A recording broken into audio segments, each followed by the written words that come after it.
Welcome to the 25th and last chapter of the book of 2 Kings.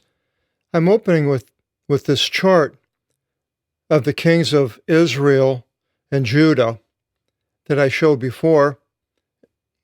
It goes down, kings of Israel, kings of Judah. We're down here towards the bottom. Josiah, we had went through a couple of chapters ago, and then his three sons become king. And during this period of time, Jeremiah was the prophet, even after the downfall of Babylon, of Israel to going to Babylon with Zedekiah. It begins with the coming Babylonian captivity. This is back in chapter 20:16, where it says, "And Isaiah said to Hezekiah, Hear the word of the Lord. Behold, the days come, says the Lord, there shall be taken away all the things in your house, as much as your fathers treasured up until this day into Babylon. There shall not be left behind a thing, said the Lord. And from your sons coming forth from out of you, whom you procreated, they shall take them, and they will be eunuchs in the house of the king of Babylon." Now, we have Nebuchadnezzar coming from Babylon. We mentioned in the last chapter about the small city of Babylon and how it became a world power. And it begins, "And it came to pass in the 9th year of his kingdom, in the 10th month of the 10th of the month, came Nebuchadnezzar, king of Babylon." And I believe this is Joachim. And all his force against Jerusalem. And he camped about it and built upon it a rampart, some type of a stone and dirt ramp that would go up so they could attack the city round about. And the city became for being encompassed about. Polis, a metropolis, is a city. Polis. It was encompassed about until the 11th year of Zedekiah, the king, the 9th of the month. And Zedekiah was the youngest of King Josiah's sons. And the hunger grew in strength in the city, and there was not bread. I mentioned at the beginning, I thought it was Jehoiachin he was talking about, but apparently it was wrong. There was Zedekiah. "And there was not bread to the people of the land." Now, all the people, even outside of Jerusalem, probably were being robbed of their food by the Babylonian army. "And the city was torn through, and all the men of war went forth by night in the way of the gate between the walls," this is the Jews, which is in the garden of the king. This is all diagrammed in the book of Jeremiah, more in detail than here. Jeremiah has chapters on this whole, from Zedekiah at the beginning of his reign and all the way through. "And the Chaldeans were upon the city round about." Kiklo, circle, comes from that word, kiklo, cycle. "And they went the way unto the descent," whatever that was. And these Jewish people that were in the army. "And the force of the Chaldeans pursued after the king and overtook him by the descent of Jericho." So he went out of Jerusalem and they headed north along close to the Dead Sea.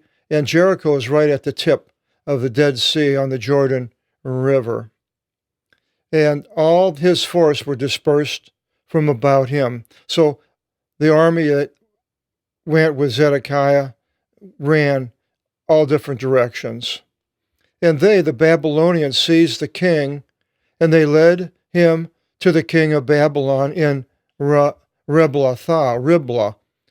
We know that this is up north. He was up north where the Battle of Carchemish happened, and by the entrance of Hamath, which is a northern area by the Euphrates River, where it mentions in the Bible in different places that this will be the northern boundary of Israel eventually. And he spoke judgment against him. That is, Nebuchadnezzar spoke judgment against Zedekiah. And he slew the sons of Zedekiah before his ophthalmos, eyes.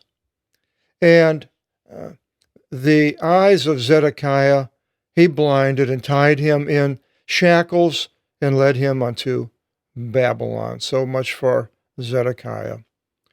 If you read Jeremiah warned him that this would happen unless he went out and surrendered to Nebuchadnezzar, but he didn't want to. So what Jeremiah prophesied came to pass. And in the 5th month, the 7th of the month, this is the 19th year of the reign of Nebuchadnezzar. This, in the Greek, is Nabucodonosor. There's a opera, I think it's Verdi, Nabucco, of the Jewish exiles that went to Babylon. So the 19th year of the reign of Nebuchadnezzar, king of Babylon, came Nebuzaradan, the chief guard, a general, major, a governor-type person, the one standing in the presence of the king of Babylon, into Jerusalem. And he burned the house of the Lord, the temple, and the house of the king, palace, and all the houses of Jerusalem. And every great house he burned by fire. And the wall of Jerusalem round about, the force of the Chaldeans tore down. This would be reenacted another 400 or 500 years later by the Romans. And the extra ones of the people being left behind in the city, and the ones falling in, who fell in with the king of Babylon, many of them gave up, surrendered to the king of Babylon, and the rest of the support, Nebuzaradan removed, the chief guard removed, so he took those people. And from the poor of the land, the chief guard left behind for vine dressers and farmers. And the columns of brass in the house of the Lord, these were outside actually, in the front by the portico. And the bases, this would probably be the bases of the sea, and the brass sea, halkene, halcoke, chalcolithic, brass, bronze, thallus and thalactic, vases, a base, all derivatives, steel, steel. In the echo of the house of the Lord, the Chaldeans cut up and carried their halcone unto Babylon. And the kettles and the shovels and the bowls and the incense pans and all the items of brass in which they officiated, that is, in the temple with them, he took. And the censers and the bowls of gold and the ones of silver, the chief guard took. All the things, just as God said to Hezekiah. And the 2 columns and the 1 sea and the bases which Solomon made for the house of the Lord, there was not a measuring the weight of the brass of all the items. 18 cubits was the height of the 1 column. That's 27 feet. And the capital upon it of brass, 3 cubits was the height of the capital. So that's 4.5 feet. So 27, 31.5 feet was the column. There's 2 of them. And the lattice work and pomegranates upon the capital. And the capital is a round thing. You have a pillar coming up round. I don't have anything here that's round. And on the top is a capital, sticks out. decorative. So and all these lattice work and pomegranates upon the capital were of brass. And according to these, it was to the second column. And there were names to one, Boaz, and I can't think of the other one. I wish I should have looked it up. I forgot the last chapter. But same with the second column and the lattice work. And the chief guard took Seraiah, the foremost priest, proton is a Greek word, the foremost, Irea, hieroglyphics, priestly writing in Egypt, and Saphanian, the second rank priest, and there's Deutero, which second. I said second. Last chapter, I think I said it was the second book. It's the fifth book of the Pentateuch, Deuteronomy, the Deutero, and the Trees, and the three guarding the money.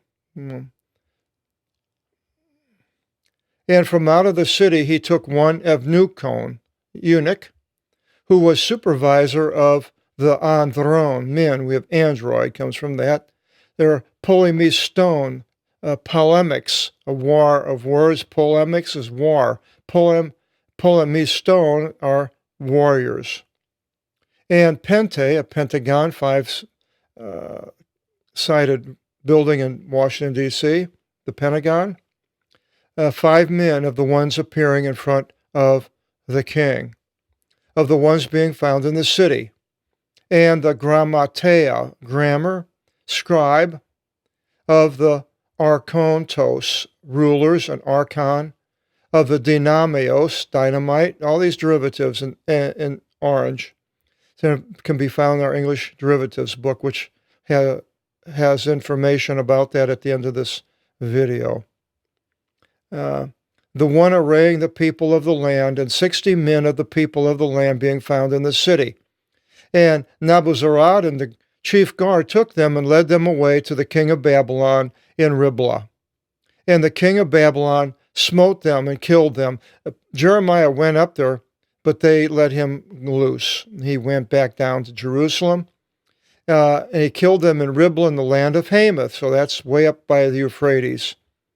And he resettled Judah from its lands. All these people are now being taken and sent all over the conquered world of Babylon, wherever that would be.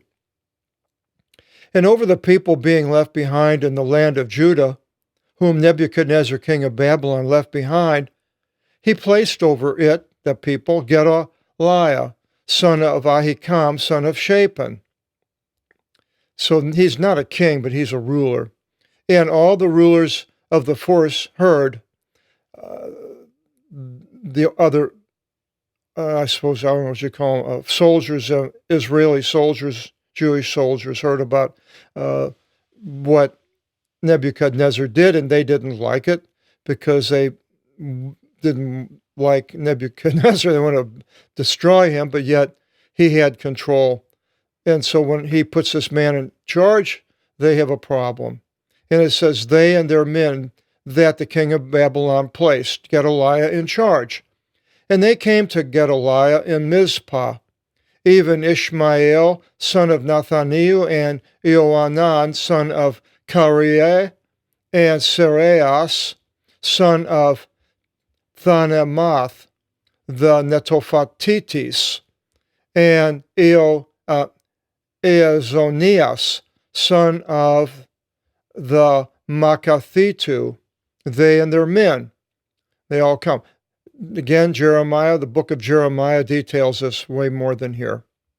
And Gedaliah swore by an oath to them and to their men, and said, do not fear the passing by, basically the Chaldeans being in that area, of the Chaldeans. Settle in the land and serve to the king of Babylon. It will be well to you. And it came to pass in the 7th month, came Ishmael, son of Nathaniel, son of Elisaman, from out of the seat of the kingdom. So apparently he was some royal person, a prince or so, and 10 men with him. And he struck Gedaliah, and he died. and the Jews and the Chaldeans who were with him in Mizpah. So he killed the allies to Gedaliah and the Babylonians that were there. And all the people rose up because they were scared, from small and great, and the rulers of the force, and entered into Egypt, for they feared from in front of the face of the Chaldeans. And then Jeremiah goes with them, and they ask him what they should do, and Jeremiah tells them to stay in Israel and work for the king of Babylon, that God told him to do this. And you can read all about this in Jeremiah, the last couple of chapters. Now we go back to Joachim, who was the son of Jehoiakim, who was older, who died in Jerusalem from, doesn't say he was killed or anything, he reigned for quite a while. But Jehoiachin was taken, his name is also Coniah, and he was taken by Nebuchadnezzar at the first time Nebuchadnezzar went and sacked Jerusalem. And he took this Jehoiachin back to Babylon. And it came to pass in the 30th and 7th year of the resettlement of Jehoiachin, king of Judah, in the 12th month, 7th and 20th day of the month, Evil Marothak, king of Babylon, raised up high in the first year of his kingdom the head of Jehoiachin, the king of Judah, and led him from out of the house of the prison. And he spoke with him for good, and put his throne above the thrones of the kings with him in Babylon. And he changed the garments of his prison, and he ate bread always in the presence of the days of his life, sort of like Joseph and Pharaoh. And his feasting was a feasting always given to him from out of the house of the king, a day's reckoning in his day, all the days of his life. Now, we don't know how long that was, but Babylon is soon to be taken by the Persians. The Medes and the Persians will conquer Babylon. That is in the book of, I think let me see, I'm trying to think of which book would have with the Medes and the Persians. I think it might have been in 2nd Chronicles. But then Ezra and Nehemiah, they are, after the return from Babylon of the certain amount of Jews that go back to Jerusalem. And then Daniel was a prophet during this period of time while they were in exile. So you can read all of these different books at the same. All this happens at the end, because the end is important, because the Jews are all taken captive, and the rulers are. It's kind of confusing because we have so many of these three sons of Josiah that we try to figure out who's who. But now we're going to go back in time. Next video seminar, 1st Chronicles. At first, I've already done 2nd Chronicles, which covers all the period of these kings. 1st Chronicles goes back into the reign of, I believe, David and Solomon. And then after that, we'll be going into the book of Job. So I hope you continue. Oh, before I go, I forgot. I wanted to show you the Bible, the books I got, the 3rd edition. See, I don't know how well this should come out. I'm trying to work against the light reflecting on it.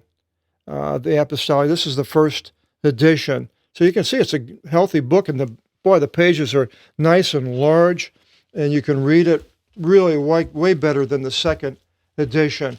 This is the 2nd volume. It's also very large, and the 3rd is the New Testament here. I have to jockey this around. It goes opposite of where you see it. when you're holding it. And I'm looking on a monitor and trying to figure it out. If it wasn't for that monitor, I'd be all over the place with it. But these books are now available on the bookstore, and I'm happy to have been able to see them in print. And my age, I'm in my 80th year. These books, wow, 13 pounds, put them in a box, and I wrap them up and I take them down 30 stairs, and the box is I have a little dolly, goes down the stairs, and I thought it was going to be easier, a third edition, but nobody's printing the other types. You can see them back here, right there. Those that size there had everything which you see in these 3 volumes, but nobody's printing those anymore. The printers have all went out of business. The printing press, people who make the printing presses have went out of business. Everything has went to digital print, which is this, which I showed you page by page like a laser printer. And so I have to deal with what I can. So if you're interested in the 3rd edition, it's now available. This is March the 22nd of the year 2021. See you the next time, I hope, and continue in the book of 1 Chronicles. And until then, God bless.